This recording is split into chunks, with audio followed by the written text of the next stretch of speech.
As crianças pequenas, elas são cientistas. Elas aprendem mais fato por fato antes dos 3 anos de idade do que aprenderão pelo resto de suas vidas. Elas são excelentes aprendizes, que são limitadas somente pela quantidade de material que recebem para aprender e pela maneira como essa apresentação é feita.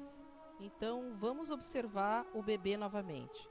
Ele acabou de jogar fora aquele chocalho que ele levou 1 minuto para analisar e está pronto para aprender sobre o próximo objeto que você der a ele.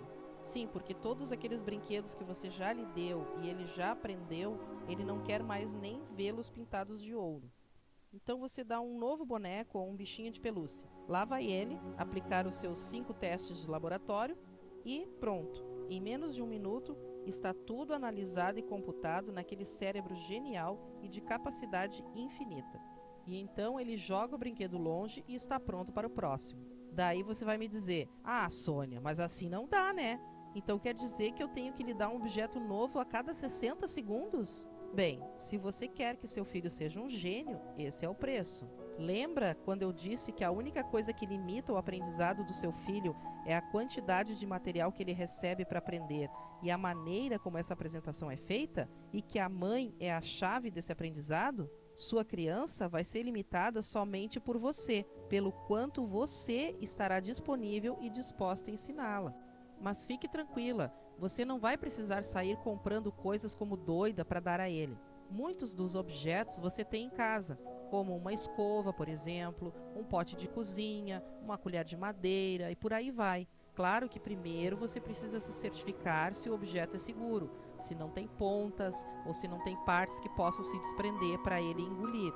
E há objetos que você pode fazer, como por exemplo uma garrafinha com água e continhas coloridas, glitter e pedacinhos de papel colorido também, para chacoalhar e ele ficar observando aqueles objetos boiando dentro da água. Use a sua criatividade e a internet, tem muitas dicas legais. Logo vou estar fazendo um vídeo com algumas ideias e compartilhando aqui. Também existem os brinquedos chamados educativos, que são brinquedos onde o bebê pode fazer atividades com eles. Esses eu lhes garanto que vai levar mais do que 60 segundos para analisar. Mas não se iluda, assim que ele aprender tudo o que tiver para ser aprendido sobre aquele brinquedo, ele não vai querer mais. E brinquedos educativos sempre são mais caros. Uma saída é alugá-los. Certa vez eu vi um brick infantil que alugava brinquedos, e isso é uma boa opção. Ou você pode se juntar com várias mães e fazerem uma espécie de troca-troca, um revezamento.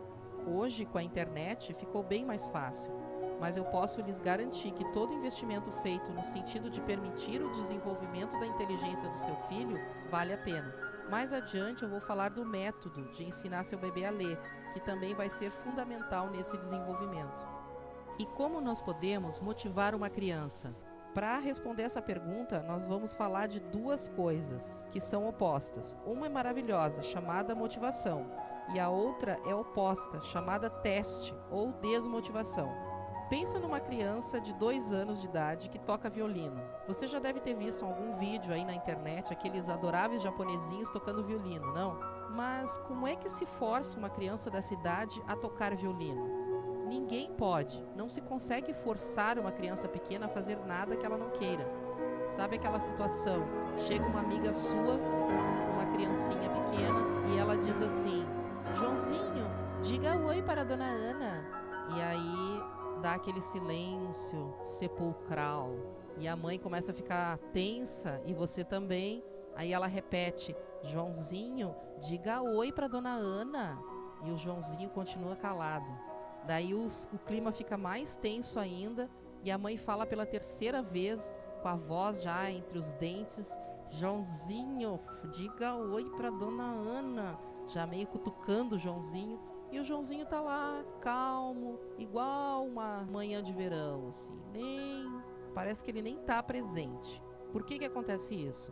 Porque todas as crianças, conforme o tom de voz que os pais estão utilizando, tem uma espécie de um aparelhinho, tipo um controle remoto, que simplesmente faz um clique e ela sintoniza num outro canal. Não é que a voz entra pelo um ouvido e sai pelo outro. Não, ela simplesmente nem entra. Uma criança pequena, ela não tem como ser forçada a fazer coisas além daquelas que lhe dão satisfação. Portanto, se você quer que a criança aprenda, você precisa providenciar uma forma dela se divertir. Isso não quer dizer brincar. As crianças, elas não querem brincar, elas querem aprender, mas elas querem aprender se divertindo. Tá, mas então como é que se faz aqueles japinhas tocar violino? Os seus professores providenciam uma forma para que eles tenham sucesso. De que maneira? Eu vou contar como é que o Glenn conta no seu livro sobre o método de um professor chamado Shinichi Suzuki, de Matsumoto, no Japão. Esse homem ensinou mais de 100 mil crianças ao longo da vida, entre 2 e 3 anos de idade, a tocar violino. Como é que ele fazia isso? Ele providenciava uma forma para que a criança tivesse sucesso. Quando uma mãe nova chegava com seu filho, ambos eram calorosamente recepcionados pelas mães antigas e suas crianças. Então, as outras crianças tocavam seus violinos. Agora me digam, já observaram um menino de 2 anos vendo outras crianças da sua idade com alguma coisa nas mãos que não dissesse: eu quero ter uma coisa dessas aí? Ou seja, em poucos dias, aquele novo aluno estaria dizendo: eu quero uma coisa dessas, seja lá o que for.